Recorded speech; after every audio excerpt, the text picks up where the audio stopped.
Hello everyone. आज हम एडिटेरिया का प्रैक्टिस सेट नंबर 2 देख रहे हैं और 100 क्वेश्चन है और इसको हम पूरा देखेंगे। और ये पेपर दरोगा में 100 क्वेश्चन रहता है और 200 नंबर का रहता है और 2 घंटे टाइम मिलता है। तो आप ये प्रैक्टिस सेट अच्छे से लगाइएगा और आप खुद भी देखिएगा कि आपसे कितना सही बन पा रहा है 100 क्वेश्चन में। तो आइए शुरू करते हैं आज से का पहला क्वेश्चन।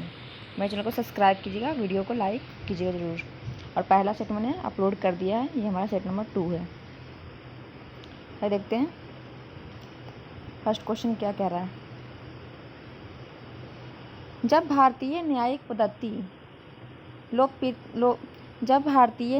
पद्धति में लोकहित मुकदमा, जिसे पील कहते हैं, लाया गया, तब भारत के मुख्य न्यायाधीश कौन थे? तो जब पील आया था तो उस टाइम PN भगवती भारत के मुख्य न्यायाधीश थे। तो ऑप्शन नंबर हमारा सी हो जाएगा राइट आंसर। नेक्स्ट हमारा है, संसद में धन विधेयकों के संदर्भ में निम्नलिखित में से कौन सा गलत है? इसमें गलत पूछ रहा है तो हमें गलत देखना है। तो यह केवल एक मंत्री द्वारा पेश किया जाता है, ना कि एक निजी सदस्य द्वारा। ये बात सही है। लोकसभा राज्यसभा की सभी या किसी भी सिफारिश को स्वीकार या अस्वीकार कर सकती है। हाँ, ये भी ठीक है। इसे केवल लोकसभा में पेश किया जाता है। हाँ, जो धन विधेयक होता है इसे सिर्फ लोकसभा में ही पेश किया जाता है। इसे राज्यसभा द्वारा अस्वीकार या संशोधित किया जाता नहीं। इसमें राज्यसभा का कोई हाथ नहीं है, इसमें लोकसभा का मेन है। इसे केवल लोकसभा में पेश किया जाता है। तो हमारा हो जाएगा, इसमें गलत पूछा तो डी हो जाएगा right answer, option number D. और धन विधेयक किसके बारे में है? कौन से आर्टिकल में लिखा हुआ धन विधेयक के बारे में? तो 110 में हमारा है मनी बिल। अब 110 में मनी बिल के बारे में बताया गया है। तो धन विधेयक से अगर आर्टिकल पूछे अनुच्छेद तो 110 हो जाएगा। नेक्स्ट हमारा है, संविधान के किस अनुच्छेद में भारत के संयुक्त अधिवेशन की व्यवस्था है? तो संयुक्त अधिवेशन कौन बुलाता है? तो राष्ट्रपति बुलाते हैं लोकसभा और राज्यसभा को। तो इसका जो अनुच्छेद 108 में इसके बारे में बताया गया है। संयुक्त अधिवेशन के बारे में 108 में बताया गया है और यह राष्ट्रपति बुलाता है। भारत के संविधान में किस पद का उल्लेख नहीं है? भारत के संविधान में लोकसभा उपाध्यक्ष के बारे में दिया हुआ है, राज्यसभा के उपाध्यक्ष के बारे में भी बताया गया है और राज्य विधानसभा के उपाध्यक्ष के बारे में बताया। लेकिन जो भारत के संविधान, इसमें उप प्रधानमंत्री के बारे में कुछ नहीं लिखा हुआ है। तो ऑप्शन नंबर हमारा हो जाएगा बी राइट आंसर। इसमें पूछा किसका उल्लेख नहीं है, तो उप प्रधानमंत्री के बारे में उल्लेख नहीं है। निम्नलिखित में से कौन सा संविधान संशोधन राष्ट्रपति को किसी भी मामले को पुनः विचार के लिए मंत्रिमंडल को भेजने की शक्ति प्रदान करता है? तो जो हमारा 44वां संविधान संशोधन हुआ था 1978 में हुआ था, 44वां संविधान संशोधन 1978 को हुआ था। तो उसमें ये संविधान संशोधन जो राष्ट्रपति को किसी भी मामले में पुनः विचार के लिए मंत्रिमंडल को भेज सकता है, ये शक्ति प्राप्त हुई थी। तो हो जाएगा ऑप्शन नंबर हमारा सी 44वां संविधान संशोधन। सर्वोच्च न्यायालय के न्यायाधीश बनने के लिए न्यूनतम आयु क्या है? तो सर्वोच्च न्यायालय के न्यायाधीश बनने के लिए कोई भी उम्र आयु सीमा नहीं निर्धारित की गई है। इसमें जगह इनमें से कोई नहीं, option number D right answer. और 30 हो जाता है राज्यसभा के लिए। राज्यसभा का सदस्य बनना हो तो आपको 30 साल वर्ष पूरा होना चाहिए।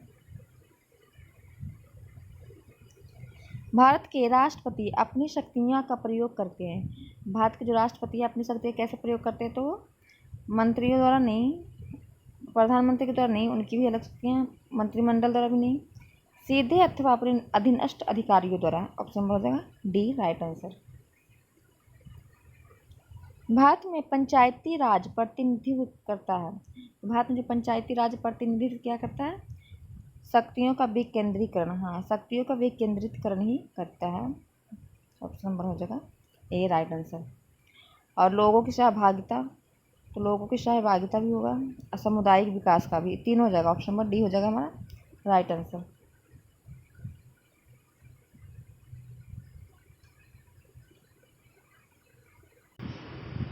नेक्स्ट का क्वेश्चन है, 9 नंबर।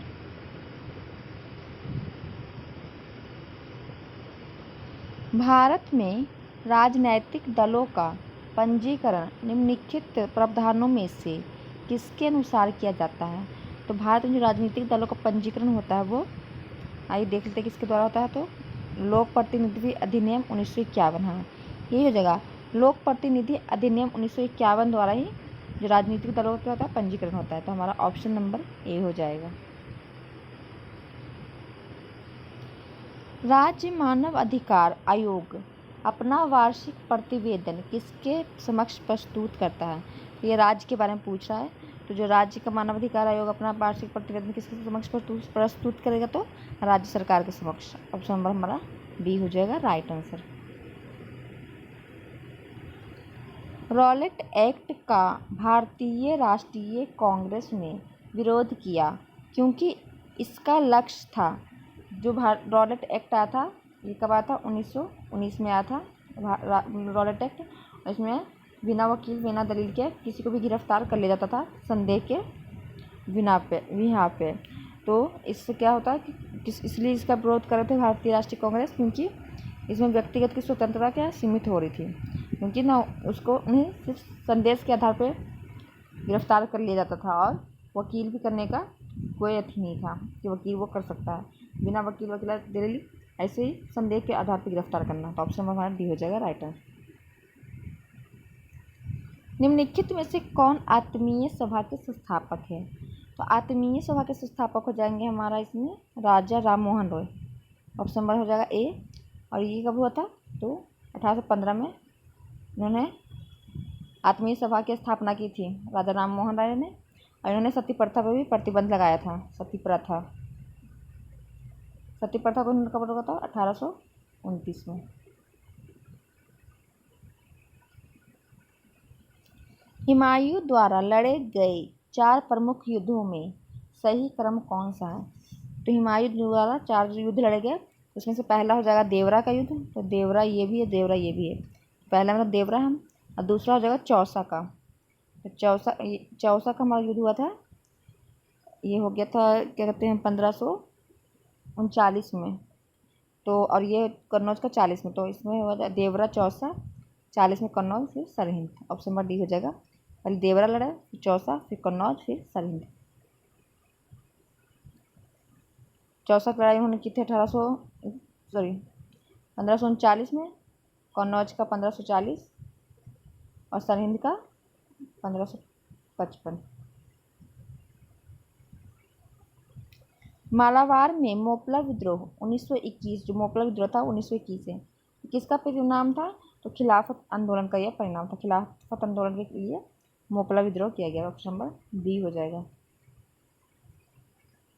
किसने कहा था आज़ादी हमारी पहुंच के अंतर्गत है, हमें इसे कसकर पकड़ना चाहिए? महात्मा गांधी जी ने कहा था कि आज़ादी हमारी पहुंच के अंतर्गत है और इसे हमें पकड़ के रखना चाहिए। तो हमारा सी हो जाएगा Mahatma Gandhi ji. Option number C हो जाएगा।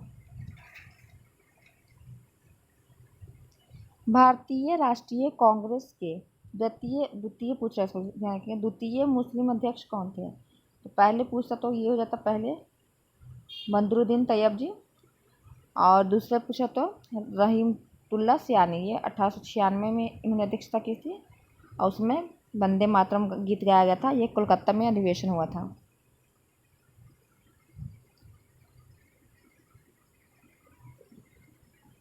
और इन्होंने 1887 में पहला किया था, 87 में मद्रास की अध्यक्षता की थी। तो इसका हमारा हो जाएगा, ये सब पूछा द्वितीय मुस्लिम अध्यक्ष तो रहीमतुल्लाह सयानी। निम्नलिखित में से किस एक पुरास्थल से पाषाण संस्कृति से लेकर हड़प्पा सभ्यता के सांस्कृतिक अवशेष प्राप्त हुए? तो मेहरगढ़ हो जाएगा। मेहरगढ़ में हमें पाषाण युग के भी संस्कृति मिली और हड़प्पा सभ्यता में भी मेहरगढ़ से काफ़ी चीज़ मिली है। तो ऑप्शन नंबर ए हो जाएगा। गौतम बुद्ध को एक देवता का स्थान किस राजा के समय प्राप्त हुआ? जो गौतम बुद्ध को देवता का स्थान मिला था वो कनिष्क समय में, तो ऑप्शन नंबर हमारा बी हो जाएगा। कनिष्क के समय में गौतम बुद्ध को राजा का देवता का स्थान प्राप्त हुआ था।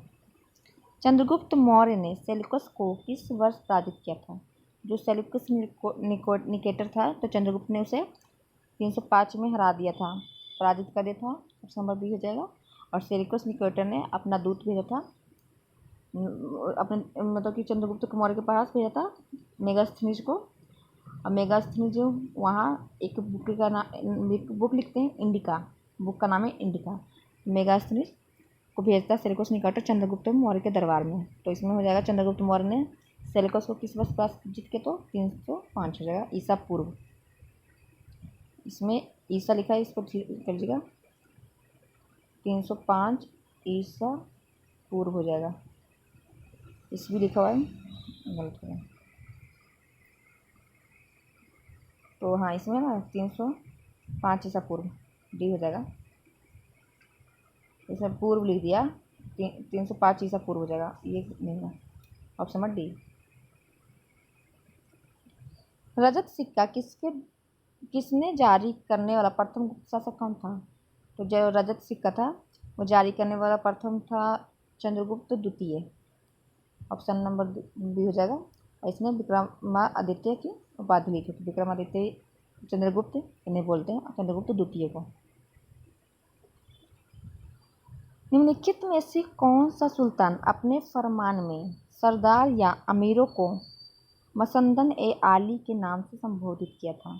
जो बहलोल लोदी है, उनको सरदारों ने बहुत इज्जत बख्शी थी, तो उन्होंने सरदारों को मसंदत ए आली करके उपाधि संबोधित किया था। ऑप्शन नंबर मेरा डी हो जाएगा, बहलोल लोदी। और लोदी वंश का संस्थापक भी बहलोल लोदी था। हमारा ऑप्शन नंबर डी हो जाएगा। मोहम्मद बिन तुगलक के निम्नलिखित प्रयोगों अभिलेखों को काल क्रमानुसार सजाएं। तो मोहम्मद बिन तुगलक ने पहले क्या किया था उन्होंने? तो इसका हो जाएगा पहला दुआब में कर वृद्धि किया। फिर उन्होंने क्या किया? राजधानी परिवर्तन कर दिया। फिर सांकेतिक मुद्रा चलाई और कराची अभियान किया। तो इसमें देख लेते हैं, 2 3 1 4, 2 3 1 4 डी हो जाएगा राइट आंसर। निम्नलिखित में से कौन सा भारत का पहला पेपरलेस बजट था? जो हमारा 2021-22 में जो बजट आया था वो क्या था? पेपरलेस था। तो ऑप्शन नंबर हमारा हो जाएगा ए राइट आंसर। 2021-22 का बजट में पेपरलेस बजट था। पोंग और टापू किस राज्य के लोकप्रिय नृत्य है? तो पोंग और टापू जो है अरुणाचल प्रदेश का लोकप्रिय नृत्य है। अरुणाचल प्रदेश है इसका राइट आंसर, अरुणाचल प्रदेश। निम्नलिखित में से कौन सा एक जल प्रदूषक नहीं है? तो जो हिमनद है वो जल प्रदूषक नहीं होगा, क्योंकि हिमनद ताजे पानी का, इसे बोला जाता है ताजे पानी का स्रोत। तो हिमनद ताजे पानी का होता है। हिमनद जो है कि जल प्रदूषक का स्रोत नहीं है। ऑप्शन नंबर हमारा डी हो जाएगा। निम्नलिखित युग्मों में से कौन सा एक सही सुमेलित नहीं है? तो आइए देख लेते हैं, गलत पूछ रहा है इसमें। तो सानिया रिचर्ड हॉकी से संबंधित है, ये सही है। पॉल पोंगमा फुटबॉल से संबंधित है, ये भी सही है। पामेला जेलिमो भारोत्तोलन से संबंधित नहीं, ये एक धावक है। ऐसा गलत ही पूछा तो सी हो जाएगा राइट आंसर। जो किरोन पोलैंड है वो क्रिकेटर है, सही है। निम्नलिखित में से किस विद्वान ने मानव विकास की अवधारणा की शुरुआत की थी? तो मानव विकास की जो अवधारणा की शुरुआत की थी वो थे डॉक्टर महबूब उल हक। और समझ ली, डॉक्टर महबूब उल हक जो थे उन्होंने मानव विकास की अवधारणा दी थी। WTO पूर्ववर्ती नाम क्या है? WT मतलब होता है वर्ल्ड ट्रेड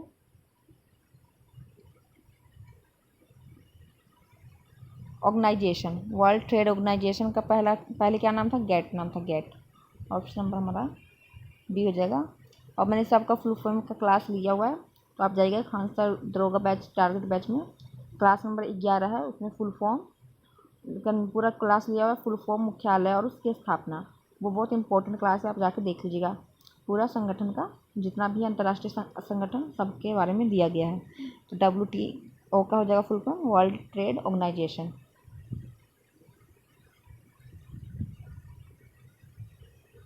नेक्स्ट हमारा है सिलिकॉन वैली कहाँ स्थित है।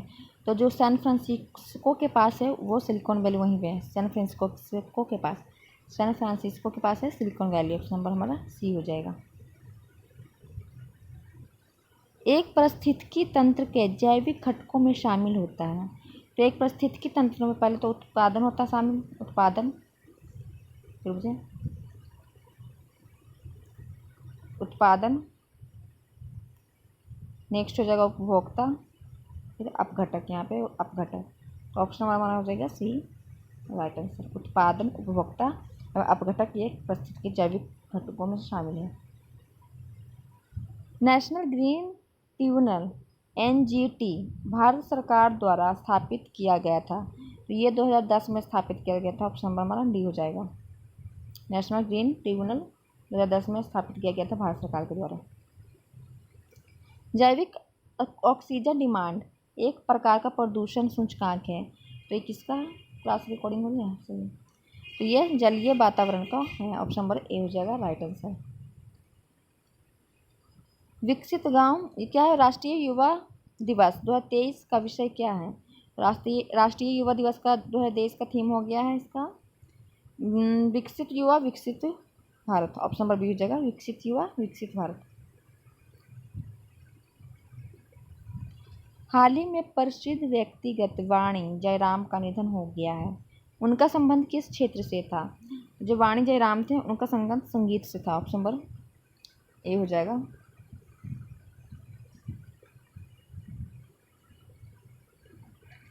Option number A right answer हो जाएगा। 74वां गणतंत्र दिवस की झांकी में किस राज्य की झांकी को प्रथम स्थान दिया गया है? तो 2023 के झांकी वो कौन सी थी? 74वां गणतंत्र दिवस का था झांकी, जो कि 26 जनवरी को मनाया गया। और सबसे अच्छी झांकी प्रथम स्थान मिला है उत्तराखंड के झांकी को, पहला स्थान। दूसरा स्थान मुंबई की झांकी को मिला है और तीसरा उत्तर प्रदेश की। तो हमारा हो जाएगा ये तीसरा। तो पहला तो उत्तराखंड, दूसरा मुंबई और तीसरा उत्तर प्रदेश। तो प्रथम स्थान पूछा तो उत्तराखंड है इसका राइट आंसर। दादा साहेब फाल्के अंतर्राष्ट्रीय पुरस्कार हेतु किस फिल्म को बेस्ट फिल्म के लिए चुना गया है? तो द कश्मीर फाइल्स को बेस्ट फिल्म के लिए चुना गया है दादा साहेब फाल्के अंतर्राष्ट्रीय पुरस्कार हेतु। भारतीय वायुसेना के नए प्रमुख कौन बने हैं? तो भारतीय वायुसेना के उप प्रमुख बन गया Amanpreet Singh. Option number B. आर्थिक सर्वेक्षण 2023 के अनुसार नारियल उत्पादन में किस राज्य का स्थान प्रथम है? तो हमेशा नारियल उत्पादन में कौन सा आगे जाता है? तो केरला। ऑप्शन नंबर हमारा डी हो जाएगा। केरला में सबसे ज़्यादा नारियल उत्पादन होते हैं। Option number D. 17वां वन स्थिति रिपोर्ट 2021 के अनुसार भारत के कितने राज्यों केंद्र शासित प्रदेशों ने 33 भूभाग पर वनावरण लक्ष्य को प्राप्त कर लिया है? तो 17 राज्यों और केंद्र शासित प्रदेशों ने जो कि 33% भूभाग पर वनावरण लक्ष्य को प्राप्त कर लिया। ऑप्शन नंबर हो जाएगा इसमें ए।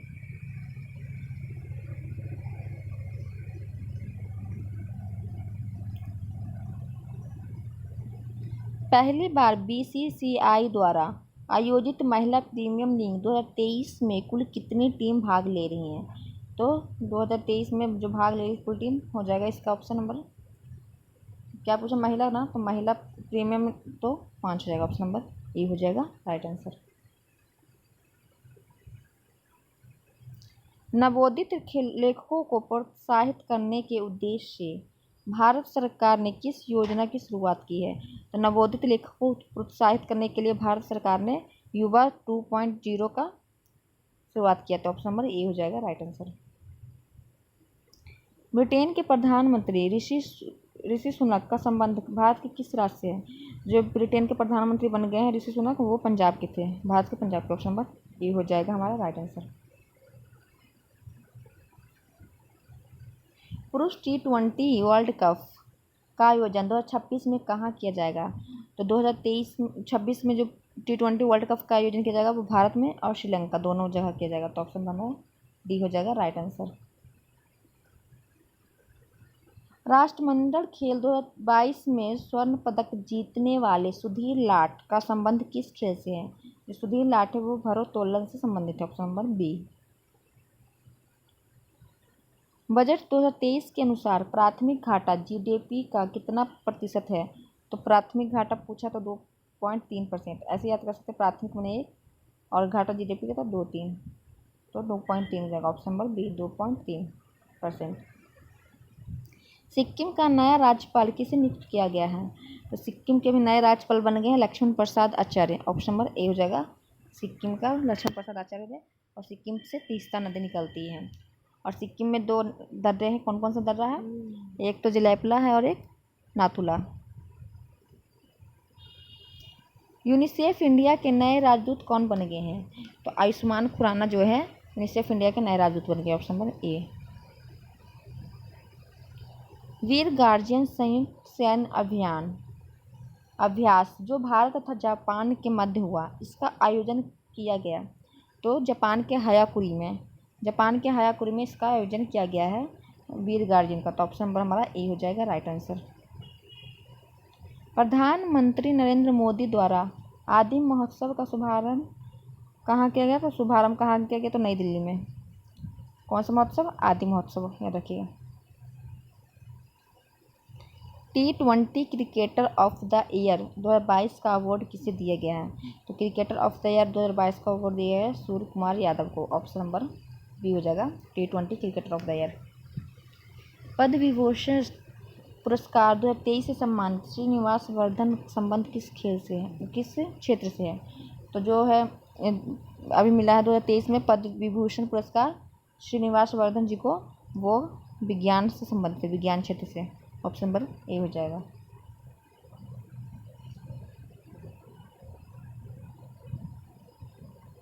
प्रसिद्ध राजनीतिक शरद यादव जिनका हाल ही में निधन हो गया, वे कितनी बार लोकसभा हेतु चुने गए हैं? तो जो शरद यादव है वो 7 बार लोकसभा में चुने गए हैं और 3 बार राज्यसभा में चुने गए हैं। तो शरद यादव जो है 7 बार लोकसभा में चुने गए। तो ऑप्शन नंबर हमारा सी हो जाएगा। दुनिया का सबसे लंबा रिवर क्रूज MV गंगा विलास ने कितने दिनों की यात्रा पूरी की है? तो जो दुनिया का सबसे लंबा रिवर क्रूज है बन गया, जिसको जनवरी में नरेंद्र मोदी जी ने, हमारे प्रधानमंत्री जी ने रवाना किया था, तो उसका कितना दिन पूरा हो गया? तो ऑप्शन नंबर हमारा ए हो जाएगा 51 दिन पूरा हो गया है। उन्होंने अपनी यात्रा का 51 दिन पूरा कर लिया है। भारत सरकार ने किस देश से 12 चीते लाने हेतु समझौता किया है? तो भारत ने दक्षिण अफ्रीका से 12 चीते लाने के लिए समझौता किया। तो ऑप्शन नंबर हमारा सी हो जाएगा। पुस्तक the magic of the last story के लेखक कौन है? पुस्तक magic of the last story के सुधा मूर्ति हैं। इसको आप ऐसे याद कर सकते हैं, मैजिक है तो सुधा क्या होता है? अमृत। तो अमृत अगर कोई पी लेगा तो वो जिंदा हो जाएगा, तो मैजिक हो जाएगा। इस तरह से आप याद कर सकते हैं। The magic of the last story के लेखक है सुधा मूर्ति। प्रतिवर्ष संपन्न दिवस कब मनाया जाता है? तो 11 फरवरी को, 11 फरवरी को संपन्न दिवस मनाया जाता है। ऑप्शन नंबर ए हो जाएगा। शहाबुद्दीन चप्पू को किस देश का नया राष्ट्रपति बनाया गया है? तो जो चप्पू जी हमारे बन गए वो बांग्लादेश के नए राष्ट्रपति बन गए हैं। तो शहाबुद्दीन चप्पू को बांग्लादेश के नए राष्ट्रपति बना दिया गया है। वैज्ञानिक अनुसंधान केंद्र जो है दक्षिण गंगोत्री, जो अंटार्कटिका में है, अंटार्कटिका सबसे दक्षिणी रूप पे है हमारा। तो वैज्ञानिक अनुसंधान केंद्र दक्षिणी गंगोत्री की स्थापना कब की गई थी? तो 1983 में। ऑप्शन नंबर सी 1983 में की गई थी। जनजाति और राज्य पे विचार करना है। तो लिम्बू जनजाति कहाँ की है? सिक्किम की, सही है। कर्बी कहाँ की है? तो कर्बी हिमाचल नहीं होगा, असम होगा। कर्बी एंगलोंग सब कहाँ है? असम में। डोगरिया उड़ीसा का। तो 1 और 3 सही है, 1 3। तो ऑप्शन नंबर कौन सा हो जाएगा? 1 3 ये है, 1 और 3 ऑप्शन नंबर ये राइट आंसर। एक देश के अंदर स्थित सबसे बड़ी झील कौन सी है? एक देश के अंदर सबसे बड़ी झील हो जाएगा मिशिगन, जो कि यूएसए का मिशिगन, ऑप्शन नंबर बी। वायुमंडल में हाइड्रोजन की प्रतिशत मात्रा कितनी है? वायुमंडल में हाइड्रोजन हमारा 0.01%, ऑप्शन नंबर ए, ये हो जाएगा राइट आंसर। निम्नलिखित में से कौन सी जलधारा गर्म जलधारा का उदाहरण नहीं है? इसमें ठंडी जलधारा पूछिए इनडायरेक्ट, तो ठंडी जलधारा जो है पेरुवियन है, ऑप्शन नंबर ए हो जाएगा। पेरुवियन जलधारा ठंडी है। सुशीमा और एल नीनो ये है गर्म जलधारा, तो गर्म पूछता तो ये हो जाता, लेकिन इसमें ठंडी पूछी तो पेरुवियन, तो ये हमारा राइट आंसर हो जाएगा। भारतीय मानसून मौसमी विस्थापन से इंगित किसका प्रमुख कारण है? तो जो भारतीय मानसून विस्थापक इंगित करता है स्थल तथा समुद्र का विभेदीन तापन से, ऑप्शन नंबर बी हो जाएगा। जो भारतीय मानसून होता है वो स्थल तथा समुद्री के विभेदीन तापन से आता है। नोकरेक जैवमंडल कहाँ स्थित है? तो ये आपको पता ही होगा, मेघालय में। नोकरेक जैवमंडल किस क्षेत्र राज्य में स्थित है? तो मेघालय में। मेघालय में और कौन क्या गारो खासी जयंती जनजाति पाई जाती है और पहाड़ी पाई जाती है। कौन सा डेल्टा कैंप कॉमरीन तथा कृष्णा डेल्टा के मध्य स्थित है? तो कोरोमंडल तट, जो कि आंध्र प्रदेश और तमिलनाडु के बीच में है। तो कोरोमंडल है, कैंप कोमोरिन और कृष्णा मध्य के बीच है, तो ऑप्शन नंबर बी। निम्नलिखित में से किसकी कोई इकाई नहीं होती है? तो घनत्व की तो इकाई होती है, विस्थापन की भी इकाई होती है, दाब की भी होती है। सापेक्षिक तत्व की घनत्व की नहीं होती, सापेक्षिक घनत्व की इकाई नहीं होती, ऑप्शन नंबर बी हो जाएगा। निम्नलिखित में से किसे मापने के लिए अस्टलेगोमोमीटर का उपयोग होता है? तो अस्टलेगोमोमीटर का उपयोग किया जाता है जो पृष्ठ तनाव, ऑप्शन नंबर ए हो जाएगा। पृष्ठ तनाव को मापने के लिए हमें अस्टलेगोमोमीटर का उपयोग करते हैं। यदि किसी वस्तु वृत्ताकार पथ पर घुमाई जाती है तो उस पर किया गया कार्य क्या होगा? अगर ये कोई वस्तु है ऐसे वृत्ताकार घुमाई जाती है, ऐसे घुमाई जाती है, तो उस पर लगा हुआ कार्य क्या हो जाएगा? शून्य हो जाएगा, ऑप्शन नंबर ए। ऊर्जा के संबंध में निम्न में से कौन सा कथन सत्य नहीं है? मतलब गलत पूछ रहा है, सत्य नहीं है। ऊर्जा भौतिक पदार्थ नहीं है, ये तो सही है। ऊर्जा किसी कार्य को करने की क्षमता की माप है। ऊर्जा को कई रूपों में संग्रहित किया या मापा जा सकता है, ये भी सही हो जाएगा। रूपांतरण के दौरान निर्यात ऊर्जा निर्वात हो जाती है, ये भी सही। तो इसमें गलत पूछा तो ये हो जाएगा हमारा बी हो जाएगा राइट आंसर। ऊर्जा किसी कार्य की करने की क्षमता की माप है, ये गलत है। इसमें शायद सी होना चाहिए। एक मिनट, इसका हम देखते हैं सोल्यूशन 69 का। 69 का आंसर में कन्फ्यूजन है तो हम चेक कर लेते हैं।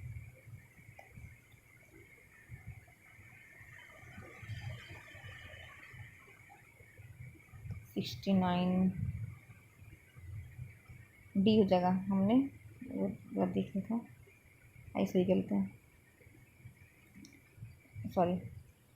इसमें जगह ऊर्जा में संबंध नहीं है, कौन सा खत्म गलत है, तो रूपांतरण के दौरान निर्यात ऊर्जा में निर्वात की जाती है, ये हो जाएगा हमारा गलत हो जाएगा। बाकी तीनों सही है, ये तीनों क्या सही है। ऊर्जा भौतिक पदार्थ नहीं है। ऊर्जा किसी कार्य को करने की क्षमता की माप है। ऊर्जा को कोई रूपों में संग्रहित किया और मापा जा सकता है, तो ऑप्शन नंबर हमारा डी हो जाएगा गलत। एक पत्थर किसी स्प्रिंग तुला पर बांधा हुआ है, मतलब एक पत्थर है जो किसी स्प्रिंग तुला पर बांधा हुआ है, तो निम्नलिखित स्थितियों में कौन सी स्प्रिंग तुला की रीडिंग में सबसे कम भार दिखाएगी? तो देख लेते हैं आइए, कौन सा भार? जब वह पत्थर हवा में लटका हुआ तो उस टाइम तो भार ज़्यादा दिखाएगी। जब वह पत्थर में किसी व्हीकर के लिए पानी की सतह पर हो, तो ये भी हो सकता है, आगे देख लेते हैं। जब वह पत्थर किसी व्हीकर के लिए पानी में पूरी तरह निमज्जित हो, हाँ, जब पानी में पूरी तरह निमज्जित होगी तो इसकी रीडिंग सबसे कम भार दिखाएगी, तो ऑप्शन नंबर सी होना चाहिए। एक नेक्स्ट देख लेते हैं। जब वह पत्थर किसी व्हीकर के पानी में आंशिक रूप में निमज्जित, आंशिक नहीं होगा, पूरी तरह होगी तो उसका भार सबसे कम दिखाएगा, तो ऑप्शन नंबर हमारा सी हो जाएगा इसका राइट आंसर। बोरोसिलिकेट ग्लास, जो बोरोसिलिकेट ग्लास है वो बर्तन का माइक्रोवेव ओवन में प्रयोग किया जाता है। जो बर्तन होता है ना वो माइक्रोवेव में डालते हैं, उसमें प्रयोग किया जाता है। क्यों ऐसा क्यों करते हैं? क्योंकि यह अत्यधिक ऊष्मा प्रतिरोधी है। ऑप्शन हमारा हो जाएगा क्योंकि यह क्या करता है, अत्यधिक ऊष्मा को प्रतिरोधी है। किसी विस्फोट के कारण समुद्र के तल पर बनने वाली लहरें डैश होती है। तो जो किसी विस्फोट के कारण जो समुद्र में के तल पर जो बनती है लहरें, वो हो जाती हैं अनुदैर्ध्य। ऑप्शन नंबर बी हो जाएगी, अनुदैर्ध्य हो जाती हैं। हाइड्रोजन अणु का नाभिक किससे बना था? जो हाइड्रोजन का नाभिक है वो सिर्फ एक प्रोटॉन से बना था। ये नाभिक होता है तो एक प्रोटॉन से बना था। तो ऑप्शन नंबर हमारा हो जाएगा ए। हाइड्रोजन अणु में सिर्फ एक नाभिक का बना होता है, एक प्रोटॉन का नाभिक बना होता है हाइड्रोजन अणु में। निम्न में से कौन सा विकल्प सह संयोजक यौगिक का गुण नहीं है? तो निम्न गलनांक और उच्च क्वथनांक नहीं, उच्च गलनांक और क्वथनांक ये हो जाएगा हमारा सही है। गलत पूछा है, गुण नहीं, तो उच्च गलनांक और क्वथनांक ये नहीं होगा। निम्न गलनांक और क्वथनांक ये सही है। उष्मा और विद्युत का दुर्बल चालक ये भी सही है। जल में विलय और कार्बनिक विलय ये तीनों हमारा क्या है, सही है। लेकिन इससे पूछा गुण नहीं है तो बी हो जाएगा, उच्च गलनांक और क्वथनांक नहीं होता। इथेनॉल को ईथेन में परिवर्तित करने के लिए डिहाइड्रेटिंग एजेंट के रूप में उपयोग किया जाता है। तो इथेनॉल में जो ईथेन का परिवर्तित करने के लिए डिहाइड्रेटिंग एजेंट का उपयोग करते हैं तो उसे किस रूप में करते हैं? तो सांद्र सल्फ्यूरिक अम्ल। ऑप्शन नंबर डी हो जाएगा, सांद्र सल्फ्यूरिक अम्ल। आधुनिक आवर्त सारणी में धात्विक तत्व धातु या ध्यान रखिए धातु पूछा, तो आधुनिक आवर्त सारणी में प्रथम धात्विक तत्व हो जाता है लिथियम। Option number A.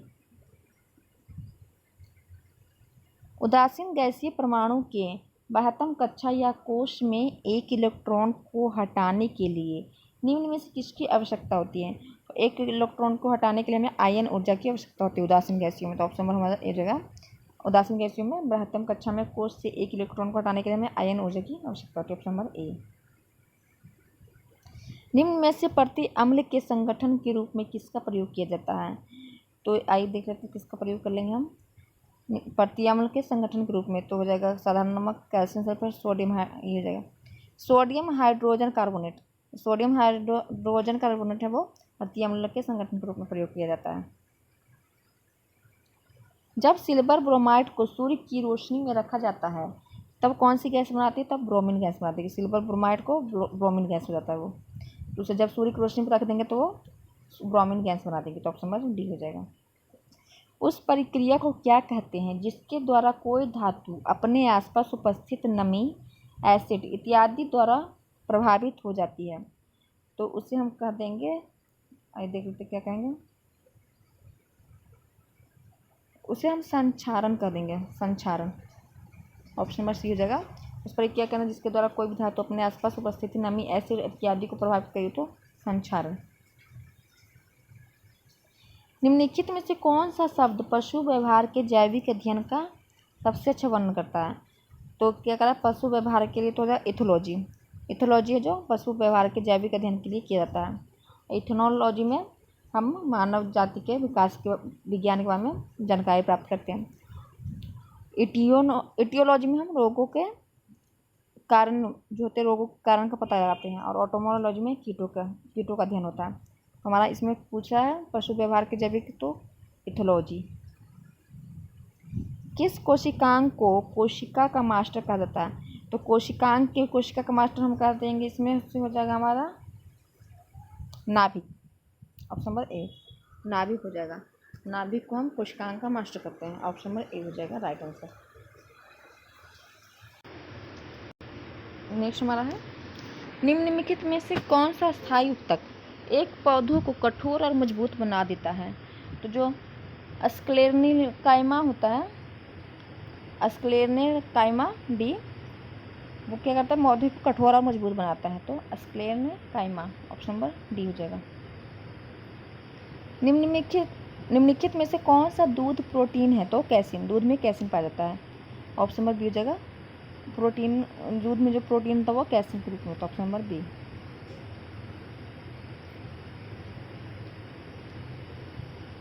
जिन अंगों की मूल संरचना भिन्न होती है लेकिन दिखने में एक जैसे होते हैं, मतलब कि ऐसे अंग जो उनकी जो मूल संरचना वो तो अलग होती है लेकिन दिखने में एक होते हैं और उनके कार्य भी समान होते हैं, उन्हें क्या कहते हैं, तो हम समरूप अंक कर देंगे, समरूप अंक। ऑप्शन नंबर सी हो जाएगा। निम्नलिखित में से कौन सा एक अतः परजीवी का उदाहरण है? जो एक अतः परजीवी का उदाहरण हो जाएगा वो फीता कृमि हो जाएगा। ऑप्शन नंबर ए हो जाएगा, फीता कृमि। ऑक्टोपस के खून का रंग कैसा होता है? तो नीला हो जाएगा। ऑक्टोपस के जो खून का रंग होता है वो नीला होता है। Option number C.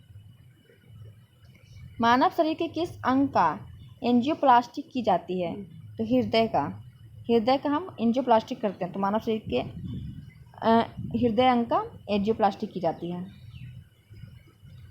मनुष्य में बौनेपन के लिए निम्नलिखित में से क्या उत्तरदायी है? जो हमारा पीयूष ग्रंथि है उसमें हमारा ग्रोथ ग्रंथि पाई जाती है।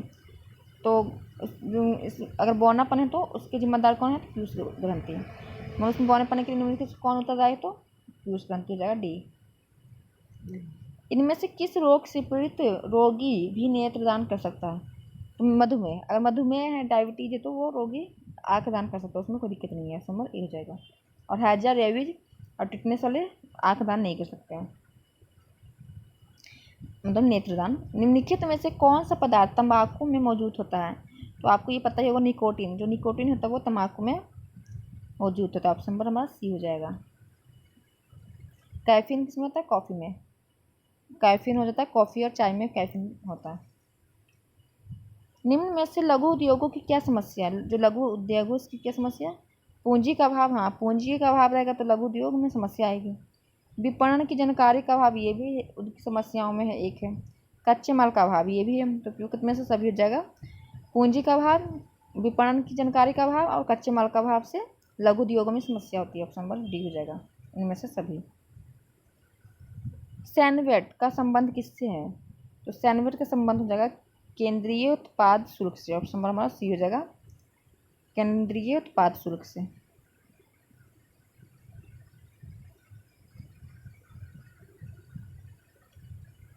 भारत में कागजी मुद्रा प्रथम बार कब शुरू की गई थी? तो भारत में जो कागजी मुद्रा सबसे पहले आया था वो आया था हमारा 1862 में। ये हो जाएगा 1862 में शुरू किया गया था भारत सरकार के द्वारा। कागजी मुद्रा 1862 में शुरू की गई थी भारत में। निम्नलिखित में से कौन सा एक भारतीय रिजर्व बैंक का कार्य नहीं है? तो सांख नियंत्रण तो करता ही है भारत का रिजर्व बैंक। सांख सृजन नहीं करता है, वो बैंकों का काम है। मौद्रिक नीति का निर्माण, ये भी आरबीआई का काम है। अनुसूचित वाणिज्य बैंकों की शिखर संस्था के रूप में, ये भी। तो ए, सी, 3 तो आरबीआई का काम है, लेकिन बी साख सृजन का काम नहीं करता है आरबीआई, तो इसमें पूछा नहीं है। तो ऑप्शन नंबर हमारा बी हो जाएगा राइट आंसर। 5 कार्मिक विषम संख्याओं का औसत 21 है। ये तो मैथ का क्वेश्चन आ गया। मैथ का क्वेश्चन आप खुद देख लीजिएगा, इसका मैं आंसर आपको देख के बताती हूँ। फर्स्ट में 21 में छोटे संख्या 17 होना चाहिए, तो 90 ये देख लेते हैं, आप सॉल्व ही कर लीजिएगा। 17 है। 5 कार्मिक विषम संख्याओं का औसत इकाई 21 है, तब संख्याओं का जो होगा 17 हो जाएगा। देखिए 17, 19, 21, 25 होगा, सबसे छोटी 17 है। ये आप सोल्यूशन कर लीजिएगा। और आपको पीडीएफ चाहिए तो आप कमेंट कीजिएगा। डिस्क्रिप्शन में मैं टेलीग्राम चैनल का लिंक दे दूँगी, तो उसमें जाके आप अगर पीडीएफ चाहिए तो आप उसमें जा सकते हैं। कमेंट कर दीजिएगा, मैं उसमें पीडीएफ टेलीग्राम पे डाल दूँगी। और ये है सोल्यूशन पीडीएफ का, तो आप देख लीजिए। और आपको बनाना है सोल्यूशन से आप तो देख लीजिए, उत्तर का व्याख्या इसमें किया गया है अच्छे से। स्टार्टिंग में था जो पील कमेटी थे, तो उस टाइम कौन से थे अध्यक्ष? तो विधिवत जनहित याचिका जनहित को सुरक्षित करने के लिए नई गई मुकदमेबाजी को संदर्भित करती है या सामाजिक रूप से वंचित पार्टियों को न्याय की उपलब्धता को प्रदर्शित करती है। इस समय न्याय मूर्ति जो थे PN भगवती थे। तो आप ये लोग खुद देख लीजिएगा। और अगर आपको पीडीएफ चाहिएगा तो कमेंट कीजिएगा, मैं आपको पीडीएफ अपलोड टेलीग्राम पे कर दूँगी। टेलीग्राम चैनल हमारा भी है, study for you Telegram channel है, तो इस पर मैं दिखाती हूँ आपको। अगर इसमें भी देख रहा तो देख सकते हैं वीडियो पॉज करके।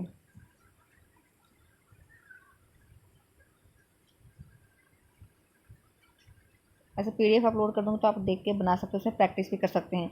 2 बार 3 बार वीडियो देख लीजिएगा और 1-2 बार प्रैक्टिस कर लीजिएगा, तो आपको फिर पढ़ने की जरूरत नहीं पड़ेगी। अब बुक्स में नहीं भी रहेगा ये वाला तो चलेगा, मैं एक पेज का आपको इसमें करवाऊँगी, पूरा वीडियो डिस्कशन करवा दूँगी। मतलब कि इसमें तो प्रीवियस क्वेश्चन भी दिया गया है उस बुक में, प्रीवियस क्वेश्चन भी हम आपको करवा देंगे इस वीडियो में। तो आप चैनल पे बने रहिएगा, वीडियो को लाइक कीजिएगा, चैनल को subscribe. Thank you so much guys.